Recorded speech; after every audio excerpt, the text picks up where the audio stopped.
আসসালামু আলাইকুম। আজকের এই ভিডিওতে আমরা দেখব কিভাবে ডেসিমাল সংখ্যাকে বাইনারি সংখ্যায় রূপান্তর করা যায়। তো ডেসিমাল থেকে বাইনারিতে নেওয়ার জন্য আমাদের প্রথমে যে কাজটা করতে হবে, যে ডেসিমাল নাম্বারটা আছে মানে 99, এখানে ডেসিমাল নাম্বার, ঠিক আছে?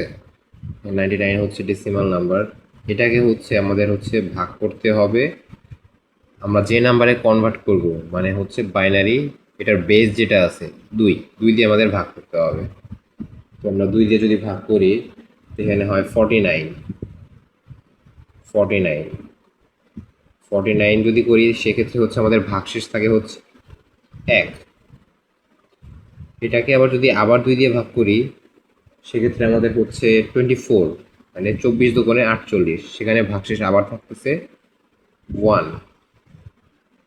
24কে যদি আবার দুই দিয়ে ভাগ করি সেক্ষেত্রে আমার 12। 12 দুগুণে 24, আমার কোনো ভাগশেষ থাকতেছে না। 12কে যদি আবার দুই দিয়ে ভাগ করি সেক্ষেত্রে আমার 6,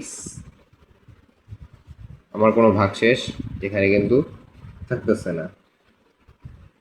আবার 6কে যদি দুই দিয়ে ভাগ করি 3, আমার কোনো ভাগশেষ থাকতেছে না। 3কে যদি আমি দুই দিয়ে ভাগ করি সেক্ষেত্রে একবার যাচ্ছে, ভাগশেষ থাকছে 1। এখন 1কে যদি দুই দিয়ে ভাগ করি, 1কে দুই দিয়ে ভাগ করা যায় না, সেক্ষেত্রে এখানে 0, আর উপরে যে ভাগশেষটা আছে 1, সেই 1টাই আমরা এখানে বসাই দিব। সো আলটিমেটলি এটাই আমার সলিউশন। আর এখন আমরা ক্যালকুলেট কীভাবে করব, কোন দিক থেকে ক্যালকুলেট করব? ক্যালকুলেট করব আমরা নিচ থেকে উপরে, নিচ থেকে উপরের দিকে। সো এখানে আমার রেজাল্ট হবে এই যে এটা প্রথমে 1, মানে নিচ থেকে উপরের দিকে যাব, 1 1 0 0 0 1 1, এটা আমার রেজাল্ট। এখন যদি আমরা যদি এভাবে চিন্তা করি যে এখানে কোনো ভগ্নাংশ আছে, ধরেন 99 সামথিং আছে, তো ভগ্নাংশের ক্যালকুলেশনটা আমরা কেমনে করব? ধরেন এখানে কোনো একটা ভ্যালু আছে 99.375, এরকম এরকম একটা ভ্যালু আছে, এটাকে আমার নিতে হবে বাইনারিতে, রাইট? তো 99-এর জন্য তো আমরা বাইনারির যে ক্যালকুলেশনটা সেটা আমরা করে নিয়েছি, সেটা আমরা পাইছি। 0.375-এর জন্য আমরা কীভাবে করবো ক্যালকুলেশন?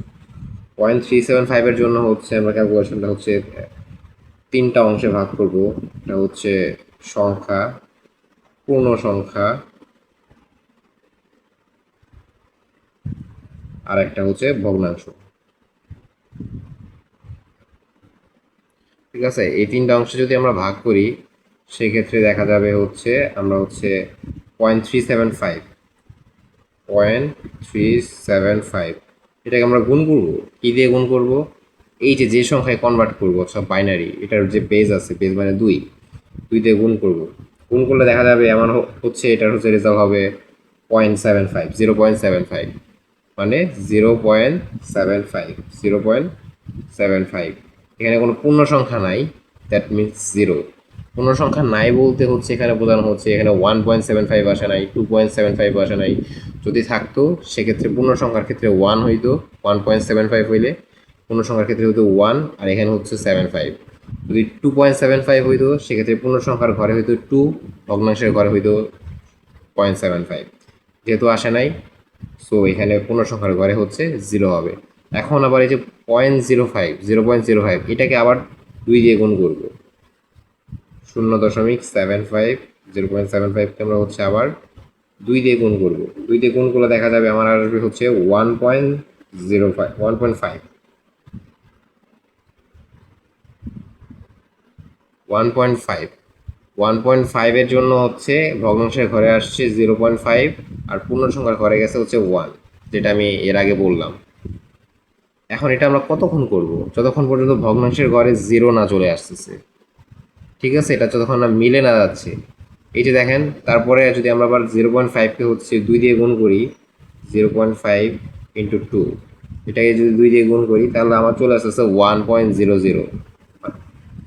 তার মানে ভগ্নাংশের ঘরে আসতেছে 0, পূর্ণ সংখ্যার ঘরে আসতেছে 1। এটা কিন্তু মিলে গেছে, তার মানে এটা আর আমার কন্টিনিউ করার দরকার নাই, এটাই হচ্ছে আমার রেজাল্ট। তো এই রেজাল্টটা আমরা ক্যালকুলেশন করব কিভাবে? এই রেজাল্টটা ক্যালকুলেশন করব হচ্ছে আমরা হচ্ছে উপর থেকে নিচে, আমরা হচ্ছে এর আগে আগে যেমন নিচ থেকে উপরে করছিলাম রেজাল্ট ক্যালকুলেশনের ক্ষেত্রে, এটা হচ্ছে উপর থেকে নিচেই করব। সো এটার রেজাল্ট হবে আমার হচ্ছে 0.011। এটাই হচ্ছে রেজাল্ট। কিসের রেজাল্ট হচ্ছে এটা?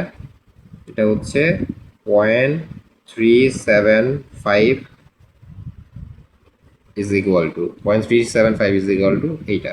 তার মানে দাঁড়াচ্ছে হচ্ছে কি আমার হচ্ছে 99.375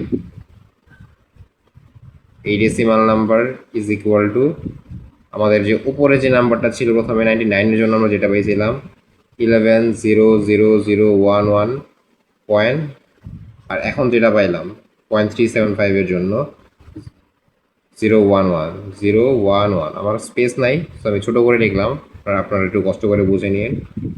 সো এটাই হচ্ছে আমার রেজাল্ট। এইভাবেই হচ্ছে ডেসিমাল থেকে হচ্ছে আমরা বাইনারিতে কনভার্ট করে নিই। সো আজকে ভিডিও এই পর্যন্তই, সবাইকে ধন্যবাদ।